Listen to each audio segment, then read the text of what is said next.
Hello everybody and welcome to DLR Library's Storytime with Dolores Keaveney. I write and illustrate my own picture books and today I'm going to read The Little Sunflower Seed and I'll go ahead now. Once there was a granny who loved her garden.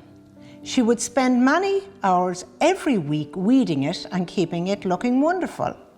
Every Monday, her two little grandchildren called Hugh and Austin came for the afternoon. They had great fun with their granny. She would sometimes let them sow seeds in little pots and they would then transplant them into her garden.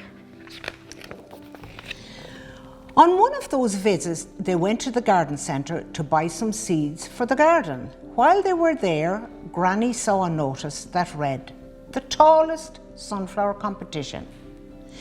"Look, boys," she said, will we take part in the competition?" "Yes, yes," cried Hugh, the oldest boy. She was delighted to see the packet of seeds on the counter and she took one and headed home to sow them.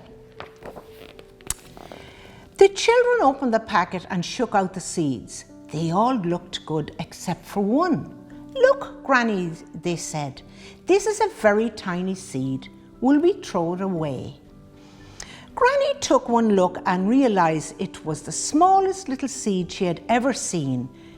She thought for a while and said, "No, we will plant it and give it a chance."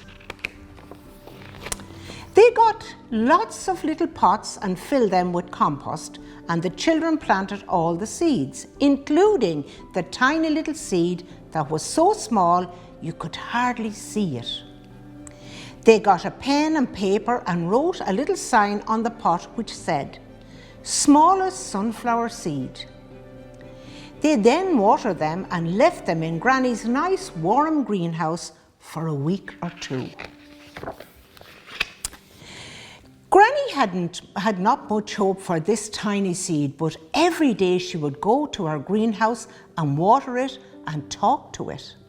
It took a while for the little seed to start to grow, but it gradually got bigger and eventually she dug up a space in her beautiful garden and together with the children, they planted it.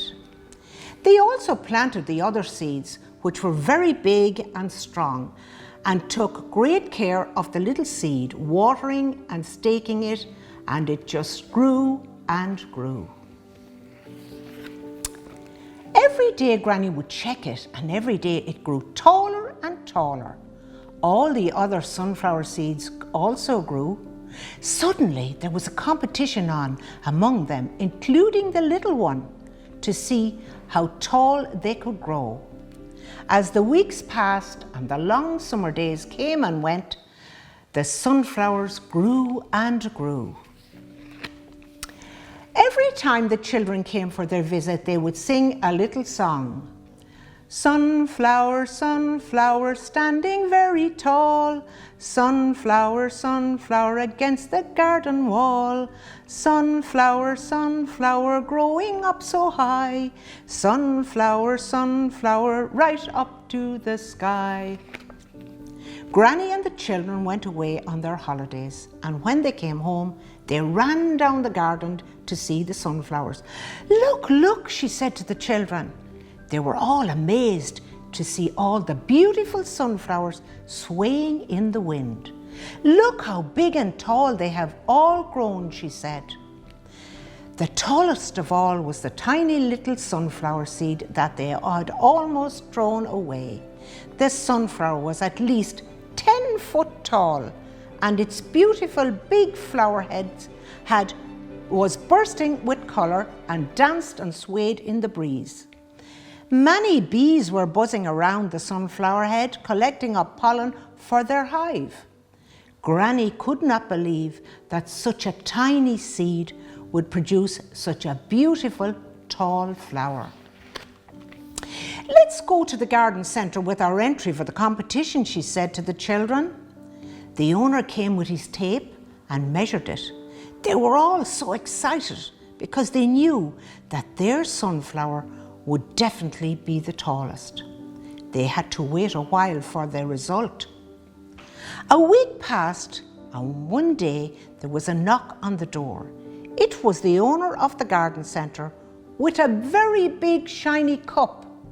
The little sunflower was the winner, and they were all very happy. Soon it was autumn, and then along came winter.